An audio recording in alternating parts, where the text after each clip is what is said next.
자, 2021년도 부동산 시장의 3대 키워드는 뭘까요?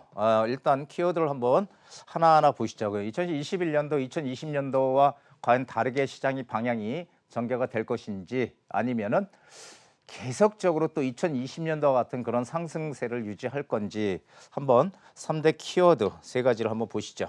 자, 첫 번째 키워드는요. 유동성, 돈이죠. 유동성과 제로금리입니다. 자, 유동성이 계속 늘어나 돈이 계속 시중에 많이 풀면 돈의 가치는 하락하는 거고요. 그렇게 되면 돈의 가치가 하락하면서 물가가 올라가는 인플레이션으로 진행이 됩니다.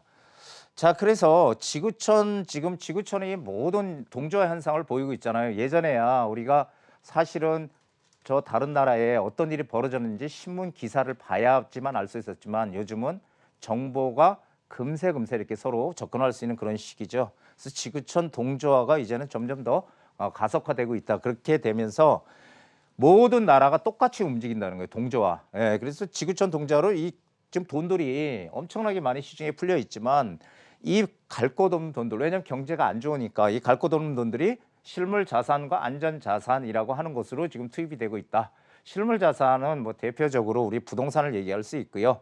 그리고 안전 자산이라고 하는 것은 뭐 금이라든지 달러 이런 쪽으로 돈이 많이 흘러 들어오는 그런 지금 상황을 보여주고 있다는 겁니다.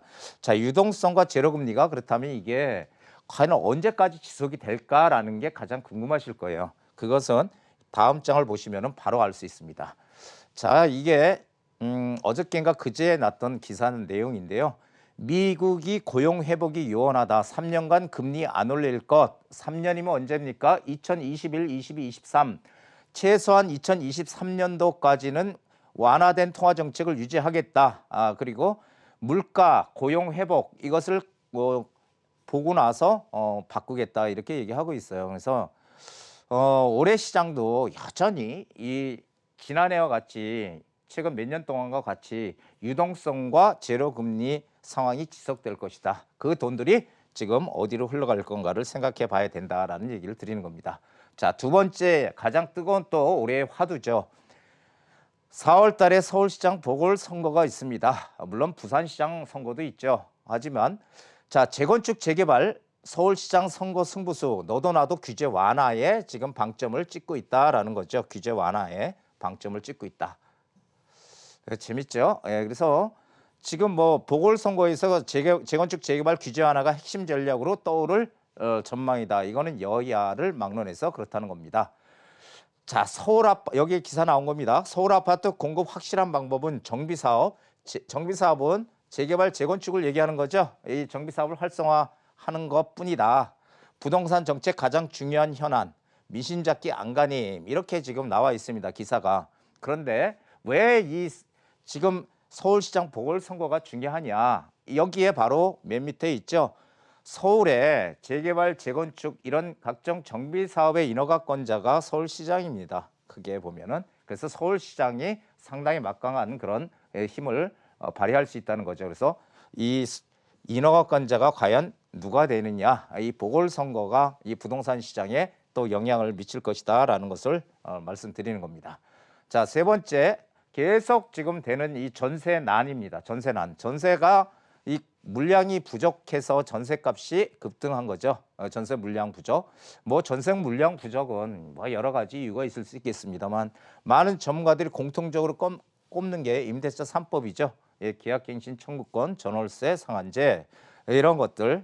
그리고 이제 올해 또 이제 시행하게 될 게 전월세 신고제라는 거 있죠. 데이터 전월세가 신고가 되면은 각 지역마다 데이터를 축적하겠다. 그래서 세금에 매기는 자료로 활용을 하겠다. 이런 얘기죠.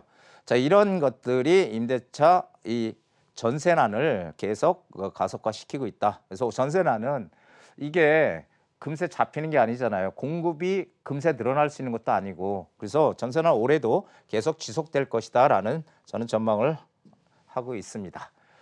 자, 전세난이 가장 큰 문제다. 이게 무슨 얘기냐면은 자, 매매 시장을 꽉 잡는 거, 매매 시장이 과열되지 않게 집값이 오르지 않게 잡는 게 중요한 일인가? 아니면은 전세 시장을 안정화시키는 게 중요할 것인가? 이 두 가지를 놓고 보면 어떤 게 중요하다고 보십니까?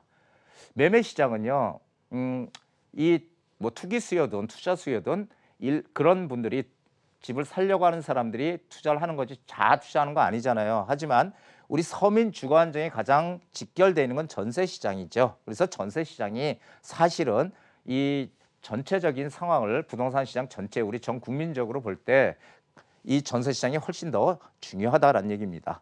자, 전세 수급 지수, 전국 수급 지수 계속 완전히 일자로 오르는 것 같아요. 191.1, 100이 넘으면은 전세가가 오른다고 지금 예상들을 하는 거죠. 그런데 서울 아파트 전세 수급 지수는 지금 133.3 계속 지금 오르고 있습니다. 계속 이게 지금 커다란 문제로 지금 작동을 하는 것 같아요. 전세 물량 이것을 과연 어떻게 우리 해결할 수 있을 것인가라는 게 지금 문제인 것 같죠. 자, 전세난이만 생기면 괜찮은데 이 전세난이 생겨서 전세값이 계속 오르잖아요. 그렇게 되면은 이게 매매가 상승을 부른다는 겁니다. 이 기사 보시면은 차라리 집 사고 말지 전세난이 매매가 끌어올렸다. 전세 대란에 지친 수요자들 매수로 전환하는 모습 이런 기사가 나왔고요. 전세가 급등은 어떻게 된다고요? 매매 수요로 전환이 된다. 전세가가 오르니까 차라리 집 사고 말지 이런 수요로 전환이 된다는 겁니다. 그래서 전세값 상승 지금 2013년도에 매매가 대비 전세가 비중이 60%가 넘어간 게 언제냐면 10월 달이었거든요. 60.1%가 됐던 게 2013년 10월 달이었어요. 그때부터 이 매매가가 상승하기 시작했는데 지금 서울의 전세값은 지금 한 56% 정도 매매가 대비 전세가 비중이 한 56%까지 됐으니까 올해도 전세값이 오르면은 60%가 넘어가는 거는 쉽다. 금세 올라간다라는 그런 우려를 가지고 있습니다. 그러면 다시 집값을 끌어올린다. 2021년 부동산 시장 투자 방향 공통분모는 뭡니까? 이게 뭐 공통분모 여기 있죠? 재개발입니다. 뭐냐면은 물론 임대주택을 공급하기 위한 하나의 방편이지만 이것은 여야를 구분하지 말고요. 시장 선거에 관계없이 이 재개발 시장은 활성화될 겁니다. 이것은 여야를 가리지 않고 지금 다 얘기들 하고 있는 거기 때문에 그래서 지금 보면 공공재개발이라는 게 있고 재개발이라는 게 있고 역세권 개발이라는 이거 다 지금 재개발이죠. 예, 이런 쪽에서 우리는 어느 쪽으로 우리 투자 방향을 잡아야 될까 잘 생각해 봐야 된다는 거고요. 자, 제가 우리 시청자들을 위한 팁을 드린다면 이 단독 빌라 밀집 지역을 주목하라고 말씀을 드리고 싶습니다. 이거 계속 얘기해왔던 거지만 그런데 지금 현재 막 진행하고 있는 곳은 배제. 이건 무슨 의미냐면 나쁘서 배제하라는 게 아니고 가격이 이미 너무 많이 올라 있다는 거죠. 프리미엄도 많이 붙어 있고 이런 지역을 우리가 지금 들어가서 이익을 물론 나중에 뭐 다시 새 아파트가 등장을 하면 가격이 오를 수 있는 요지는 상당히 크죠. 하지만 그게 아니고 지금 모여 화두는 앞으로 재개발 그런 지역들이 점점 지정이 될 거다. 개발이 될 거다. 뭐 공공 재개발이든 역세권 개발이든 일반 재개발이든 그러면은 우리는 그런 쪽 중에서 앞으로 할 수 있는 지역을 들어가야 되겠죠. 그래서 어디에 투자할 것인가 중요합니다. 무조건 된다고 해서 다 가는 게 아니라 그 지역 중에서도 핵심 지역이 어디냐. 그리고 요겁니다. 바로 반드시 여기는 할 수밖에 없어. 여기는 낙후된 동네니까 낙후된 지역이니까 아니면 어떤 이유에서든지 할 수밖에 없다. 이런 지역 이유가 있는 곳에 우리는 투자를 해야 되는 거죠. 대표적으로 말씀드리면은 역세권 주변이나 아니면은 한강변 지역 이런 지역 중에 낙후된 지역이 1순위라고 저는 생각을 합니다. 그래서 이런 쪽으로 방향을 잡아보시면 올해 아마 성공적인 투자를 할 수 있지 않을까 생각이 되고요. 자, 오늘 금주의 명언입니다. 기회를 찾아야 기회를 만든다. 가만히 있으면은 아무것도 안 생깁니다. 예, 가만히 있는 거는 정말 안 되는 일이고요.